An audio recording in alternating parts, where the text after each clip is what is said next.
been a couple of months that we have been reeling under the deadliest pandemic that we have seen in our lifetime. और काफ़ी समय से हम इस महामारी के बीच से होकर गुजर रहे हैं. There have been thousands and thousands of deaths around the world. और हमारे चारों तरफ पूरी दुनिया में कई मौतें हो चुकी हैं. And as though it was not enough, now we have the protests around the world. और जहाँ ये ऐसा लगता है ये काफ़ी नहीं था और अब सब तरफ पूरी दुनिया में प्रोटेस्ट चल रही हैं. We are also witnessing in our lifetime one of the greatest upheavals about race and racism. और इस समय पूरी दुनिया में काफ़ी ज़ोरों से हम देख रहे हैं रेसिज्म के बारे में. There is violence and looting and protests and all kinds of upheavals in different parts of the world and just not in the United States. और ना केवल अमेरिका में लेकिन पूरी दुनिया भर में विभिन्न तरीके से काफ़ी लड़ाई झगड़े और अपहीवल चल रहा है. It seems that we are the only species on this earth that take pride in killing our own. और मेरे ख्याल से हम मानव जाति ही शायद ऐसे हैं जो हम अपने ही लोगों को मारना चाहते हैं. And so as the people of faith, और इसलिए विश्वास के लोग होने के नाते we need to reflect on what is going on around us. तो हमें इसमें चिंतन करना है कि हमारी चारों तरफ क्या चल रहा है. To make sense of what God might be doing around us and in us and through us. तो हम इसमें ये देखना चाहते हैं कि हमारे द्वारा या हमारे अंदर परमेश्वर क्या करना चाहते हैं. Last week in our message we saw पिछले हफ्ते हमने संदेश में देखा था Jesus wanted to teach us an unexpected lesson on the Jericho road. और प्रभु यीशु मसीह ने हमें यरीहो के रास्ते पर एक अच्छा संदेश दिया. That it's not important what we believe and who we are. ये उतना जरूरी नहीं है कि हम विश्वास करते हैं कि हम कौन हैं. But how we act. पर हम कैसे काम करते हैं. How we respond to the violated. How we respond to the wounded. कि जो घायल हैं जो परेशान हैं हम उनके प्रति कैसे जवाब देते हैं. How we respond to those who have been violated of their human rights, violated of their human dignity and left wounded and left dying without any hope. और बिना आशा के जो लोग घायल अवस्था में हैं परेशानी में हैं हम उनके प्रति कैसे अपने आप को उजागर करते हैं. Jesus asked like that Samaritan to go and do likewise what he did. और प्रभु यीशु मसीह ने उस व्यक्ति से बोला कि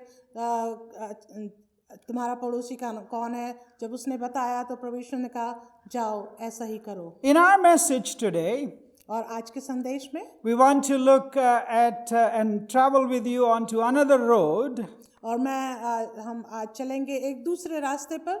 This is a road also going from Jerusalem to the south, to the Gaza border and further south to Africa.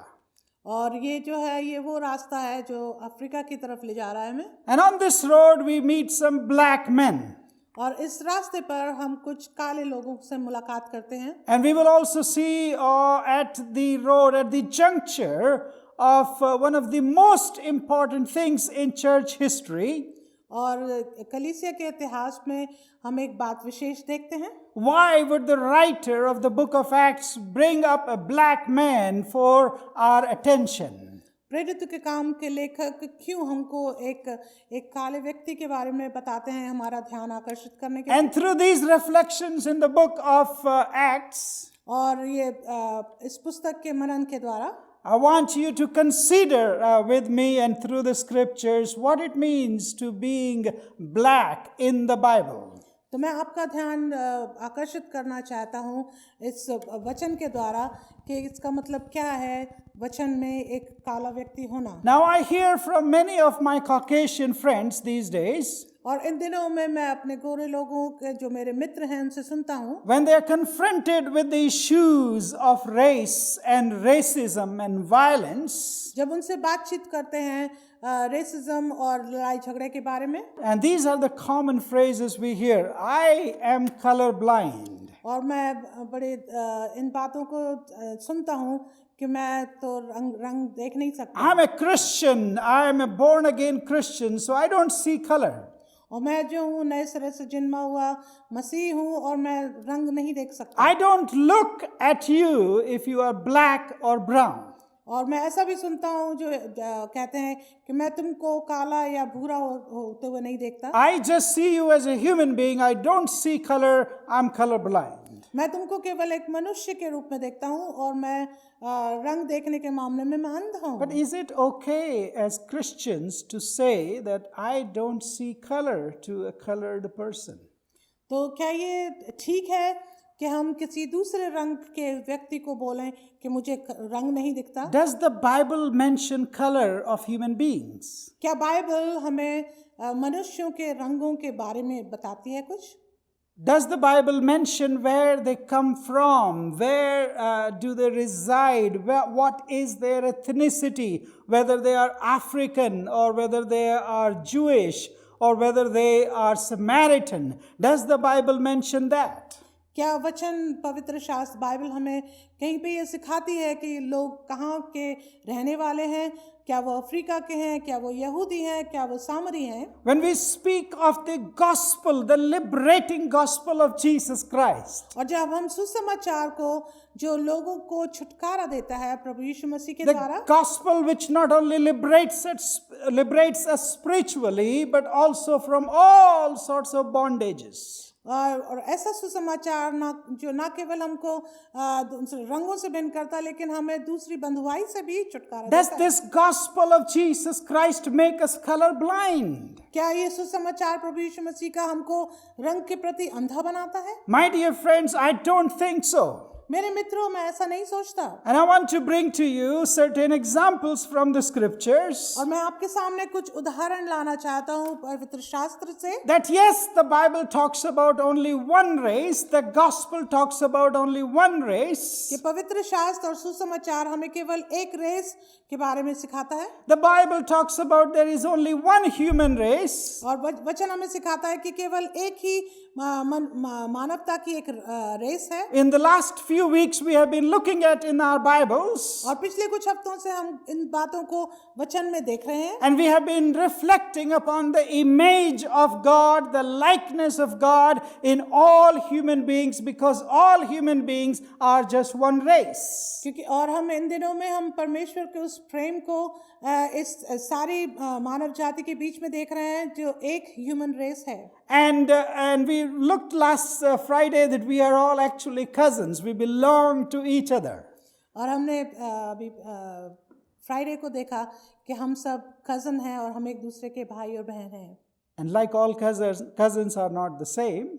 और जैसे सारे कज़न्स एक से नहीं होते, And we know that all of us who have cousins, और हम जानते हैं हम जिनके पास कज़न्स हैं, we have different kinds of cousins. हमारे पास विभिन्न प्रकार के कज़न्स हैं। And so in our human beings we have different colors. उसी प्रकार से मानव जाति के बीच में हर एक प्रकार के रंग हैं। We have one human race, एक मानव जाति का एक रेस है, but this human race has different colors. पर ये जो एक मनुष्य रेस है उसमें विभिन्न रंग हैं। It is because of the different amount of melanin produced in our skins according to the geographical area we and our ancestors have been occupying for centuries. और भौगोलिक तरीके से अगर हम देखें तो लोग जहाँ रहते हैं उस हिसाब से उनके शरीर में उनका रंग हो जाता है। And then we also have different ethnicities. और फिर हम विभिन्न प्रकार की ethnicities भी हैं। Jatis, we can say we have different people groups. और इसी प्रकार से विभिन्न प्रकार की जातियां भी हैं। But does that means there are different races? तो क्या इसका मतलब है कि विभिन्न रेस भी हैं? No, my dear friends. ऐसा नहीं है मित्रों। And when there are no different races, और जबकि दूसरी रेस नहीं है, but there are different colors पर रंग विभिन्न है and there are different ethnicities. और विभिन्न जातियां हैं। That does mean that we can't close our eyes to different colors and different ethnicities, even if we believe in the gospel of Jesus Christ. और हम इसके प्रति अपनी आंखों को बंद नहीं कर सकते। यदि हम ये सुसमाचार पर विश्वास करते हैं तो हमें विभिन्न रंग और विभिन्न जातियां दिखनी चाहिए। And specifically about the black people. खास तौर से काले लोगों के लिए What does the Bible say about them? पवित्र शास्त्र हमें क्या सिखाता है इस बारे Does में? the Bible call them black people? क्या वचन उन्हें काले लोग कहलाता है? Does the Bible mention any black people? क्या बाइबल में पवित्र शास्त्र में किसी काले जन के बारे में बताया Does गया? the Bible mention African people? क्या बाइबल में अफ्रीका के लोगों के बारे में बताया गया? Well, those who want to be colorblind, जो रंग के प्रति अंधे बनते I हैं, have some bad news for you. उनके प्रति उनके लिए मेरे पास दुख की The खबर है। Bible calls them black people, Bible में उन्हें काले लोग कहा गया and without any stigma, और किसी स्टिग्मा के ना होने के without degrading them, बिना किसी तरह से उनको नीचा करने के without segregating them from other kinds of people, from other people of color. और वचन में उनको किसी भी प्रकार के विभाजन में नहीं डाला गया। The Bible does mention people's color and people's skin colors. और बाइबल में जरूरी तौर से बताया गया है हमारी चमड़ी के रंग के द्वारा। But nowhere in the Bible they are condemned for the color of their skin or because of the ethnicity that they have. और कहीं भी पवित्र शास्त्र में उनको नीचे नहीं दिखाया गया केवल उनके रंग के द्वारा, रंग के लिए या उनकी जाति के लिए। In fact, in the Old Testament, और यदि हम पुराने नियम में देखें, I don't have the time to go into that. और उसमें जाने का समय नहीं। In all the verses that mention the black people, सारी आयतों में जहाँ काले लोगों के विषय में बताया गया, the Cushites, कुशाइत के बारे the में, African people, अफ्रीका के लोगों के बारे the में, Egyptian people, मिस्र के लोगों के बारे the में, Ethiopian people, इथियोपिया के लोगों के लिए, they are always mentioned and referred to in respect and in the dignity and handsome people, tall people, dignified people. और इन सब लोगों को जो जिनके नाम अभी लिए गए, इनको बड़ा इज्जत के साथ और इनके रंग के लिए और इनकी जाति के लिए इनको बड़े ऊंचे दर्जे से देखा जाता है। They were always praised for their looks. और उनकी हमेशा बड़ी तारीफ की जाती है उनके चेहरे, उनके दिखने के बारे में। Oh, my dear friends, yes, the Bible mentions color. हाँ मेरे मित्रों, बाइबल में जरूर है कि हमको दूसरे रंग के बारे में बताया गया। So we have this notion that somehow the Bible is blind to color because God has created us one. That's not the case. The Bible does say we are all created one, but it does recognize people have different color skins. और इस बारे में कोई दो राय नहीं कि Bible में ये सब बातें बताई गई, हालांकि लोग इस बात को नहीं मानते। वो ये कहते हैं कि लोगों को केवल एक तरीके से बनाया गया। The negative themes, the negative connotations that we have in our modern age about the blackness, और जिस तरह से आधुनिक जीवन में हम देखते हैं लोगों के विचार काले रंग के प्रति, about the dark color, not just the skin color, but about the dark color itself, all the cultural notions that we have about it. और संस्कृति के द्वारा कई गहरे रंगों को काफी अलग तरीके से देखा जाता है। And especially in contrast to the whiteness and the white things. खास तौर से जब उनकी तुलना सफेद रंग से की जाती है। That we have grown up with this kind of a culture that is there is a segregation and the white is good and the black is evil and the black is bad. That is a modern construct, my dear friends. और हम शायद इसमें बड़े भी हुए ये सोचकर कि जो सफेद है वो अच्छा है और जो गहरा रंग है वो ठीक नहीं है। The Bible doesn't maintain that kind of a theory. The Bible doesn't teach that kind of a segregation at all. और पवित्र शास्त्र में इस तरह का किसी तरह से विभाजन नहीं दिखाता है। When we come to the New Testament, जब हम नए नियम में आते हैं, especially in the writings of Luke, खास तौर से जब हम लूका के लेखन को देखते हैं, in the book of Acts, प्रेरितों के काम में, we see that he specifically mentioned black-skinned Africans. खास तौर से वो गहरे रंग के काले रंग के अफ्रीका के वासियों के बारे में It बातचीत even करता है। also mentions Jewish Africans. There were Africans who were by faith Jewish people. उसमें अफ्रीका के लोगों के बारे में बातचीत करती है और यहूदी लोग जो विश्वास के द्वारा यहूदी थे। I want to look quickly today at two of these incidents. और मैं खास तौर से दो इंसिडेंट को देखूंगा इसमें। And they are presented to us at two very crucial incidents in the growth of the church in the first century. और पहली शताब्दी में कलीसिया की जब बढ़ोतरी हो रही थी उस समय के बीच में इनको लाया गया। So the first one is in chapter 8. पहला पाया जाता है प्रेरितों के काम उसके 8 अध्याय में। The book of Acts chapter 8. प्रेरितों के काम 8 It mentions about an Ethiopian eunuch.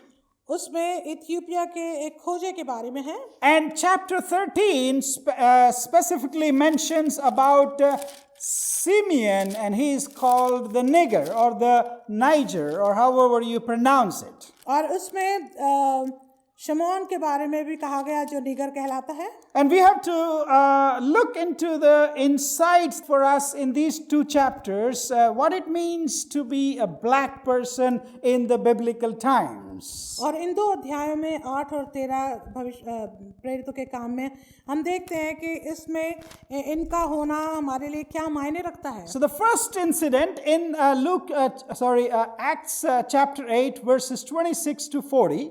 और पहली घटना जो हम देखते हैं प्रेरितों के काम 8 अध्याय और 26 से 40 में।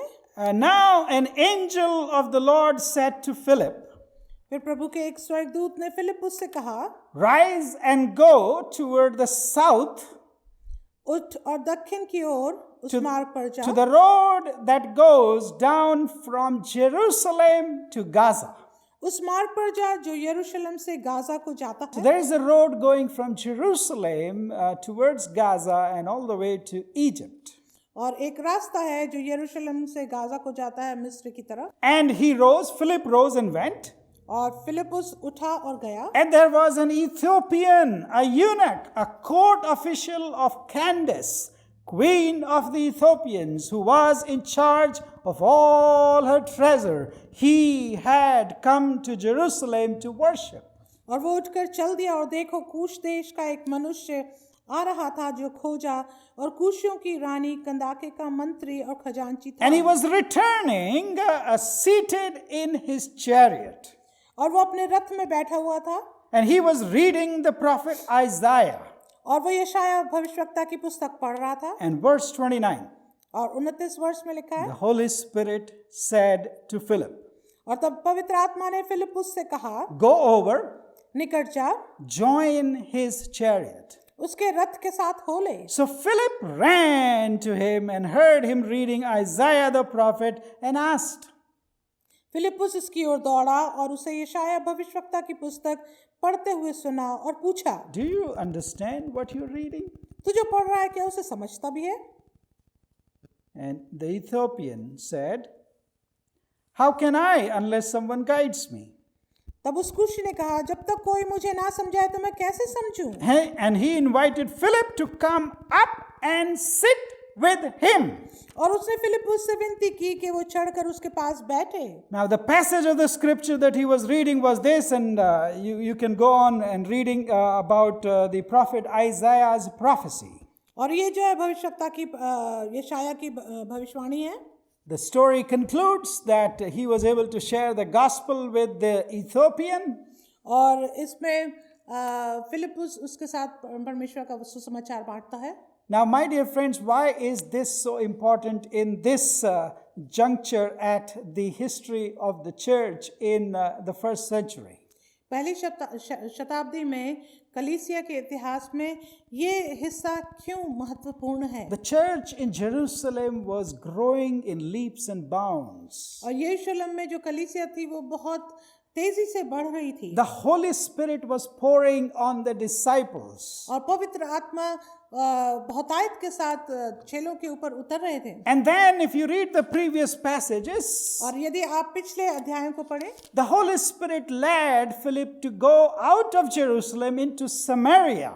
तो पवित्र आत्मा ने फिलिपुस को मदद की कि वो समारिया की तरफ निकले। He was ministering there, and there was a great response to the gospel and the pouring of the Holy Spirit in Samaria. और जब वो सेवा कर रहा था तो पवित्र आत्मा के द्वारा वहाँ पे बहुत पवित्र आत्मा के कार्य हो रहे थे। Now the third stage comes. और तीसरा स्टेज आया। The gospel need to be taken out of Samaria and into the ends of the earth. और अब ऐसा समय आया कि वचन को सामरिया से निकलकर पूरी दुनिया के छोर तक जाना On है। this third stage, और तीसरे स्टेज में the gospel has to be taken to the people who may not be Jewish people, और अब जो है सुसमाचार को जाना है उन लोगों तक जो गैर यहूदी हैं to the Gentiles, और अन्य जातियों के पास and to other people around the world. और पूरी दुनिया में दूसरे लोगों के पास। That is the fulfillment of the gospel of Jesus Christ and the great commission of Jesus Christ. और यही पूरा होना है पवित्र आत्मा परमेश्वर के वचन के को पूरा करने का। So the Holy Spirit compels Philip, the evangelist who is a witness to the gospel, इसलिए पवित्र आत्मा मदद करता है फिलिपुस को जो इवेंजलिस्ट है वचन सुनाने के लिए। and he doesn't say, okay, you establish a church and the black people and other people will come. और उसको ये नहीं बोला गया कि तुम एक कलीसिया की स्थापना करो, वहाँ पे काले लोग आएंगे। The compulsion of the Holy Spirit is, लेकिन पवित्र आत्मा का जो कार्य है वो ये है go and talk to him. कि जाओ उससे बातचीत करो, Go, जाओ meet मिलो where they are. जहाँ वो हैं। If they are running, run with them. अगर वो दौड़ रहे हैं तो उनके साथ दौड़ो, If they are jogging, jog with them. और यदि वो जॉग कर रहे हैं तो उनके साथ जॉग करो। If they are doing something, if they are reading the scriptures, meet with them while they are reading and what they are reading. और यदि वो पवित्र शास्त्र का अध्ययन कर रहे हैं तो उनके पास जाओ और पढ़ो जो वो पढ़ रहे हैं। And if they invite you और यदि वो तुम्हें आमंत्रित to करें come and sit with them, कि तुम उनके साथ बैठो, go and sit with them. तो जाओ उनके साथ Have बैठो, fellowship with them. उनके साथ संगति करो। If they are studying some और scriptures, यदि वो पवित्र शास्त्र का कुछ हिस्सा पढ़ रहे हैं you join in their तो studies. तुम उनके अध्ययन में उनके साथ Have a शामिल हो। joint Bible study from different perspectives. और सबके साथ मिलकर एक अच्छा वचन का अध्ययन This करो। is the Holy Spirit telling the people, the witnesses of the gospel in the very first century of the church. और ये पवित्र शास्त्र पवित्र आत्मा उनको सिखा रहा है पहली शताब्दी में कलीसिया के प्रति। It is not telling them to have a Jewish church and have a black church, have an African church and have a Samaritan church at all. और पवित्र आत्मा उनको ऐसा नहीं सिखा रहा है कि तुम एक यहूदियों के लिए अलग कलीसिया बनाओ, काले लोगों के लिए अलग बनाओ। Being black does not mean that you got to be segregated even if you believe in the same gospel in the Bible. काले होने का मतलब ये नहीं कि तुमको तुम्हारा सुसमाचार तुम्हारे लिए फर्क है जो वचन में दिया गया। Now, the gospel writer and the book of Acts writer Luke writes, और अब सुसमाचार का लिखने वाला लूका लिखते हैं। couple of things are very, very significant why Luke would write in such detail. He wants us to stress on certain things, and he wants us to look deeply into these things. और लूका बहुत ही गंभीरता से इसको हमारे लिए लिखते हैं ताकि हम इन पर चिंतन मनन करें। And Luke says, और लूका कहते हैं there was this man, an Ethiopian, and a eunuch. He was going on that road. और वचन में लिखा है कि कूश देश का एक मनुष्य एक खोजा एक रास्ते पर था। This man is black because he is first of all from Ethiopia. और ये एक काला शख्स है जो इथियोपिया का है। And Luke has no problem in calling him an Ethiopian by his ethnicity and telling him who he is. और लूका को कोई इसमें परेशानी नहीं है लिखने में कि ये इथियोपी का है। Luke doesn't seem to be colorblind. और लूका जो है वो रंग के मामले में किसी रीति से अंधा नहीं है। Luke identifies him as he is. He sees him as he is. और लूका जो है उस शख्स को उस तरह से बताता है जैसे वो है। He's saying he's a black-skinned African man. वो कहता है कि वो काले रंग की खाल वाला वो एक व्यक्ति है। He says he's a eunuch. वो कहता है कि वो एक खोजा है। Now, it could mean different things. I don't have the time today to go into details of what it means to be eunuch, so we will overlook that. और इसके बारे में हमारे पास समय नहीं, इसलिए हम इसको छोड़ देंगे। But for Luke, पर लूका के लिए as an evangelist, एक इवेंजलिस्ट होने के नाते, and for Philip, as a witness of the gospel, और फिलिप जो एक गवाह है पवित्र शास्त्र के सुसमाचार का, for Philip the evangelist, और फिलिप जो इवेंजलिस्ट है, blackness is not something to be confined in a certain place. और कालापन जो है वो किसी एक निर्धारित जगह पर रहने के लिए नहीं है। It's not a confining element at all. किसी रीति से उसको चार दीवारी के अंदर रखने वाली बात नहीं है। It is not something to be associated with downtrodden and poor and something to be pitied at. और ये कालापन होना किसी रीति से दबा हुआ या किसी तरह से लोगों के लिए तरस खाने का वो नहीं है। For Luke and for Philip, लूका और फिलिप के लिए, फिलिपुस के लिए, for the New Testament, नए नियम के लिए, this black-skinned African is a man of power and stature and position. और ये काला व्यक्ति है, इसका एक शक्तिशाली होने का एक निर्देश। He is a man of means. He can have his own chariot. और ये एक ऐसा व्यक्ति है जिसके पास सब कुछ है, उसके पास रथ भी He है, is free. वो स्वतंत्र है, He is free to travel. और वो स्वतंत्र है यात्रा करने के लिए। He is free to have also his religious beliefs and even come to Jerusalem to worship the living God. और उसके पास स्वतंत्रता है कि वो आराधना करे सच्चे जीवित परमेश्वर की यरूशलेम में। Luke describes him, और लूका जो है उसका विवरण देते हैं। and there is a significance. Why would Luke go into all these details? और ये महत्वपूर्ण है कि क्यों लूका इतने विस्तार से बताते He हैं। wants us to know, वो चाहते हैं कि हम जाने in the New Testament, कि नए नियम में black people, African people, जो काले अफ्रीकी लोग हैं were in high positions so as to be as a finance minister, or some versions say even the prime minister in his country of Ethiopia. और जो ये काले लोग थे ये ऊंचे स्तर पे पाए जाने वाले लोग थे जो अलग अलग अपने पदों में थे। The Jerusalem, which had become the center of the gospel, यरूशलेम जो पवित्र शास्त्र के सुसमाचार का एक केंद्र था, and it was having people from all over the world come to it to worship the living God. और वहां पर लोग चारों तरफ पूरी दुनिया से लोग आते थे परमेश्वर की आराधना के लिए। So this man is not confined in Ethiopia. He is not segregated somewhere in a place which is downtrodden and which is poor and which has no value, no dignity, nothing at all. और ये व्यक्ति जो जिसका विवरण दिया गया है ये किसी रीति से चार दीवारी के अंदर नहीं है, लेकिन इसको पूरी तरह से आजादी है। Ethiopians, Africans, black-skinned people or any skinned people were not out of place in Israel, in Jerusalem, in the temple of God. और ये काली खाल के लोग, काले लोग किसी रीति से अलग नहीं थे परमेश्वर की आराधना करने वाले लोगों के बीच में से। But Luke tells us लूका कहते हैं he was free to be an Ethiopian, कि वो आजाद था इथियोपियन होने के लिए, even outside of his Ethiopian context. और इथियोपिया के बाहर भी अगर हम देखें तो The Spirit compels Philip और पवित्र आत्मा उसको विवश करता है to go to this man, कि तुम उस मनुष्य के पास जाओ and he finds him already studying the scriptures. जिनको वो देखते हैं कि वो पहले से ही पवित्र शास्त्र का अध्ययन करते He हैं। was an educated person. Being a black African doesn't mean they are not educated person in the Bible. और वो पढ़े लिखे इंसान थे, पढ़े लिखे व्यक्ति थे, और काले होने का मतलब ये नहीं कि वो पढ़े लिखे नहीं है। He is a godly person who has been seeking the living God. और वो परमेश्वर को ढूंढने वाला एक मनुष्य था।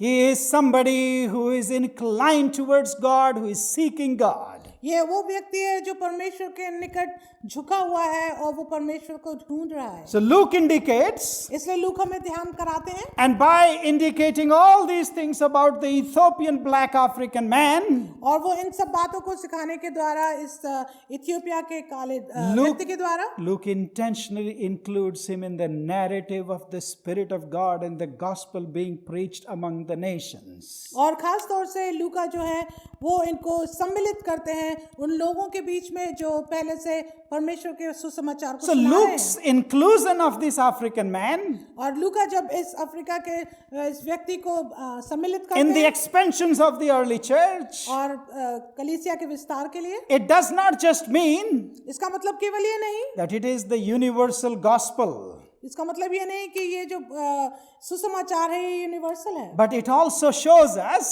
पर हमें ये भी दिखाता है but that this gospel कि ये जो सुसमाचार है is universal वो यूनिवर्सल है, because God values every human being of any color, of any ethnicity, Amen. in the same way as he would value the Jewish people. क्योंकि परमेश्वर वो दिखाना चाहता है कि परमेश्वर हर एक उस जन की वैल्यू रखता है जो सारी दुनिया में कहीं से भी हो, ना केवल यहूदी। Our gospel, the Christian gospel, हमारा सुसमाचार जो मसीही सुसमाचार है has a universal appeal, और ये पूरी दुनिया के लिए है is the universal gospel, और एक पूरी दुनिया के लिए सुसमाचार है, not because we have to take it to the ends of the earth, इसलिए नहीं कि हमें इसको चारों दिशाओं में ले जाना है दुनिया, but because the God of this gospel पर जो परमेश्वर है इस सुसमाचार का values every human being वो हर एक मनुष्य की बहुत महत्वपूर्ण मानता है, that he created in his own image. जिसको उसने अपने स्वरूप में बनाया And है। yes, he sees their color. और हाँ वो उनके रंग को देखता Yes, है, he sees their ethnicity. वो उनकी जाति को देखता है, Yes, he sees the differences. वो उनके बीच के डिफरेंस को देखता है, Yes, he sees the amount of melanin in your skin and my skin. और वो देखता है कि हमारे और आपके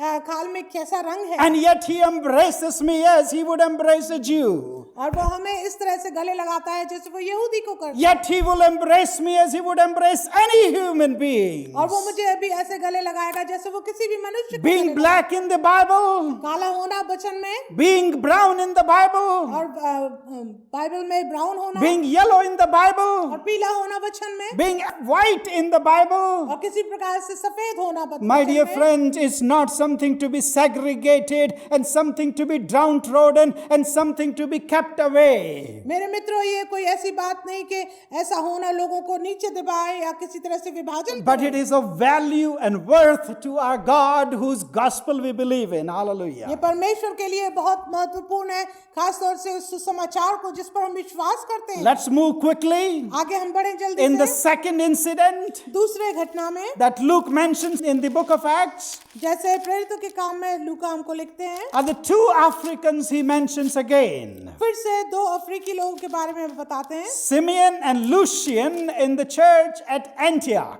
और शिमोन और लूसियन के बारे में। In Acts chapter 13 और प्रेरितों के काम उसका 13 अध्याय में and verses 1 to 3, if you would kindly look.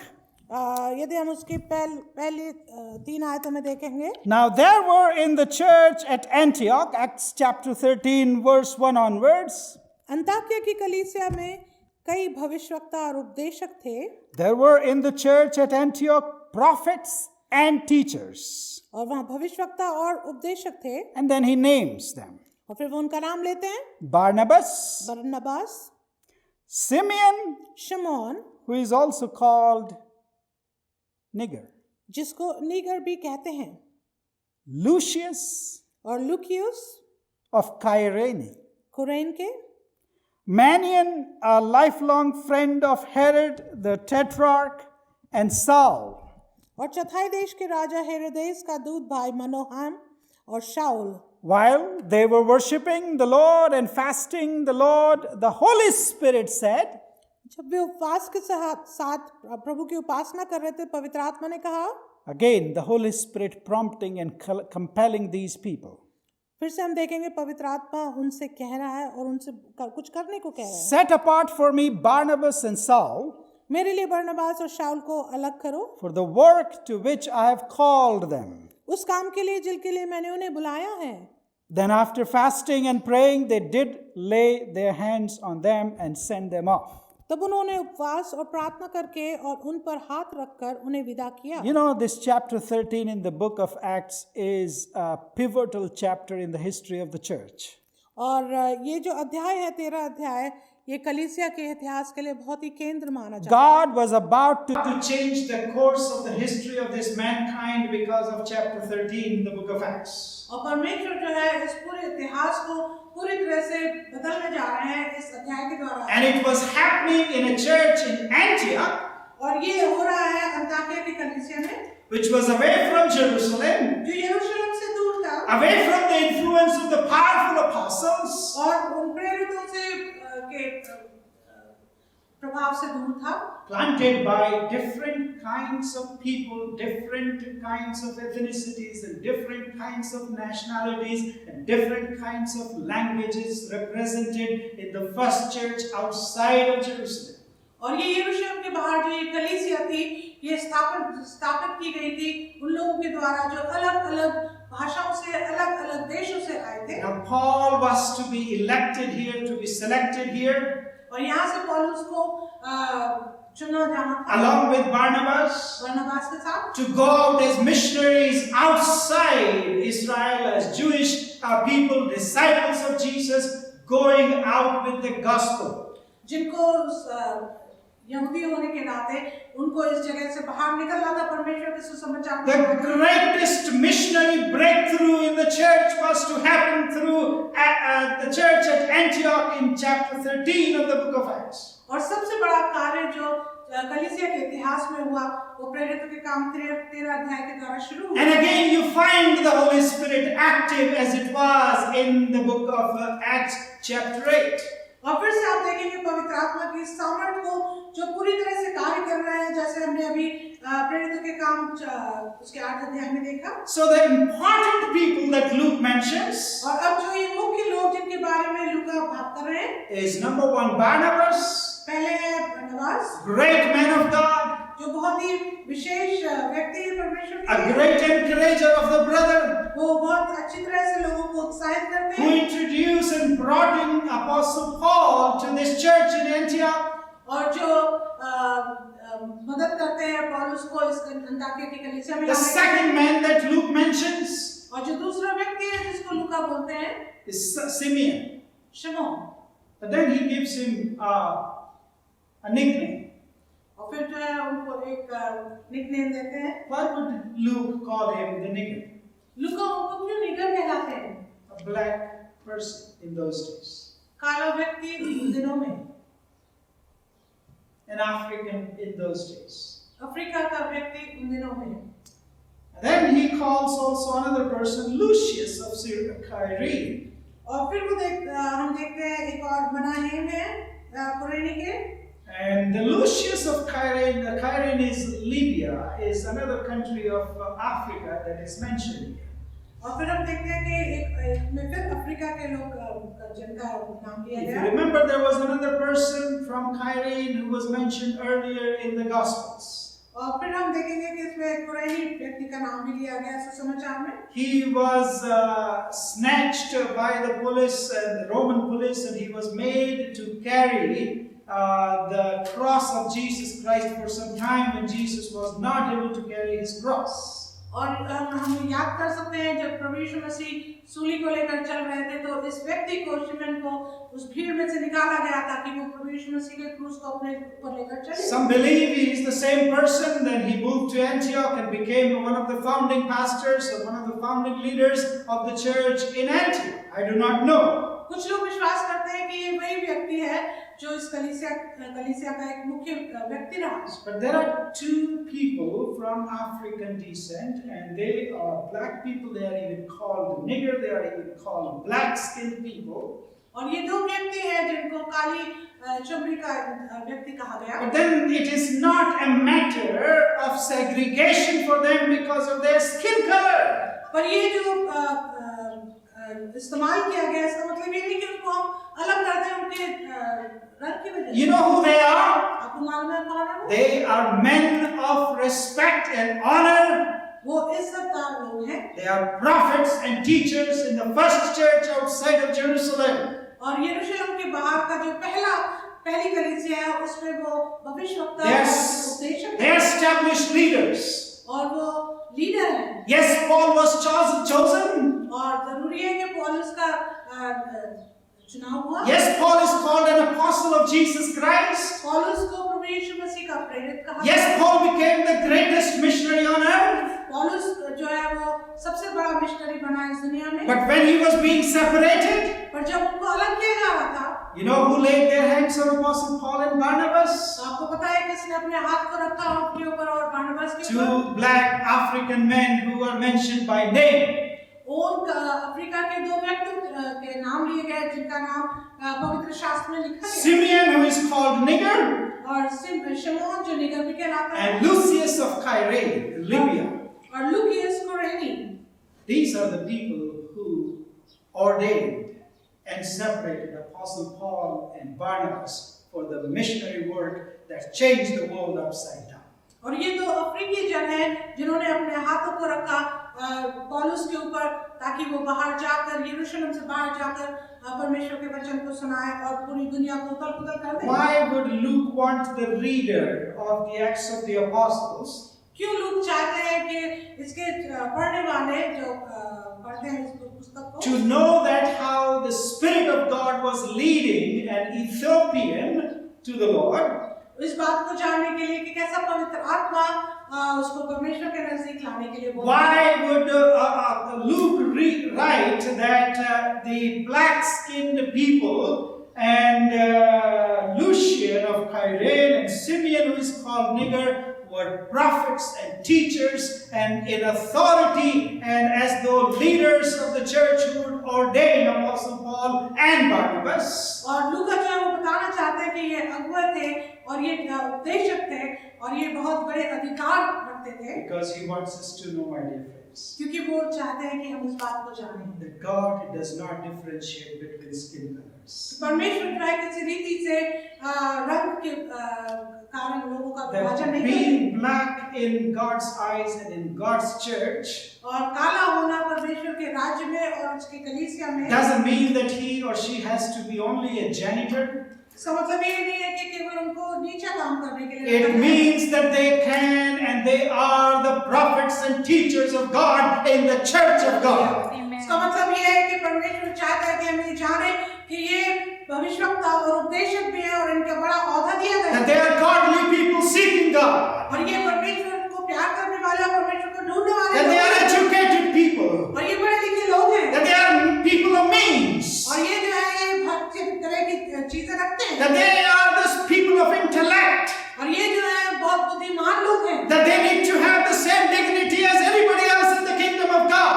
और परमेश्वर के राज्य में जैसे दूसरे लोगों के पास इज्जत है, इन लोगों के पास भी है। And even if they are not yet in the kingdom of God, और यदि ये अभी परमेश्वर के राज्य में नहीं है, Luke tells us, the Bible tells us, they have the same equal rights and they have the same dignity as any other people of any other color in the Bible and according to our God.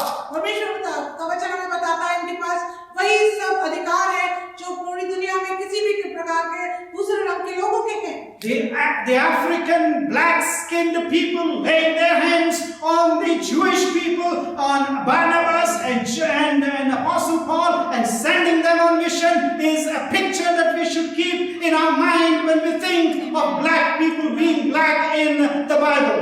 और परमेश्वर के वचन में जब हम जाते हैं तो हमको अपने दिमाग में इस तस्वीर को बनाना है कि ये जो अफ्रीका के लोग हैं इन्होंने अपने हाथों को रखकर और मिशनरीज को पॉल को और कुरेनियस को हाथ रखकर उनको मिशनरी यात्रा के लिए तैयार किया। The Bible tells us परमेश्वर का वचन सिखाता through है these passages इन अध्यायों के द्वारा that black-skinned people ये काले रंग के लोग are valued in the eyes of God. कि उनके परमेश्वर की निगाह में उनका बहुत महत्व है। That black-skinned people और जो काले लोग हैं are included equally into the kingdom of God. उनको परमेश्वर के राज में बराबरी से मिलाया गया है। In the initiation of the church, और कलीसिया के बनने में in the rituals of the church, और जो भी उसके काम किए जाते हैं in the positions and powers of the church, और जो भी पद और ओहदे हैं कलीसिया as में, somebody praying, चाहे वो प्रार्थना करने के as लिए somebody who is a prophet and a teacher. चाहे वो उपदेशक हो या भविष्यवक्ता हो In the early church, और पहले की कलीसिया में they are valued, they are included, और उनका बहुत महत्व है, उनको मिलाया गया they है, are given power, उनको पावर दिया गया, and positions उनको दूसरे ओहदे दिए गए in the kingdom of God, परमेश्वर के राज्य में, in the expansion of the church, परमेश्वर के कलीसिया के बढ़ोतरी के लिए, in the mission of God. परमेश्वर के मिशन के लिए They have a pivotal role to play. उनका एक बहुत महत्वपूर्ण काम है। Ethiopian perhaps became the first missionary to Africa.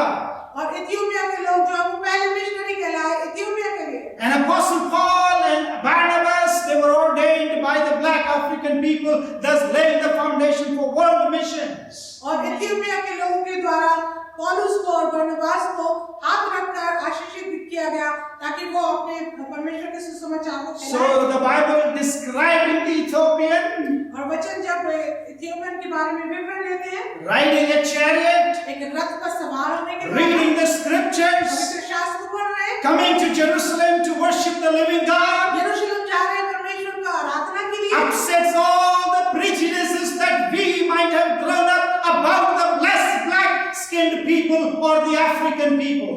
वो तमाम उन दिमागी बातों को जो हम अपने दिमाग में रखते हैं काले लोगों के प्रति, उन सब बातों को खराब कर देती है। The same goal would have been accomplished by telling the reader that a black person was a prophet and a teacher in the church at Antioch. और अंताकिया की कलीसिया में ये काले लोग परमेश्वर के राज्य के लिए ये भविष्यवक्ता थे और उपदेशक थे। In the parable of the Samaritan, और सामरी स्त्री के बारे में जो हम देखते हैं, Jesus was breaking down all our expectations and anticipation and all our prejudice.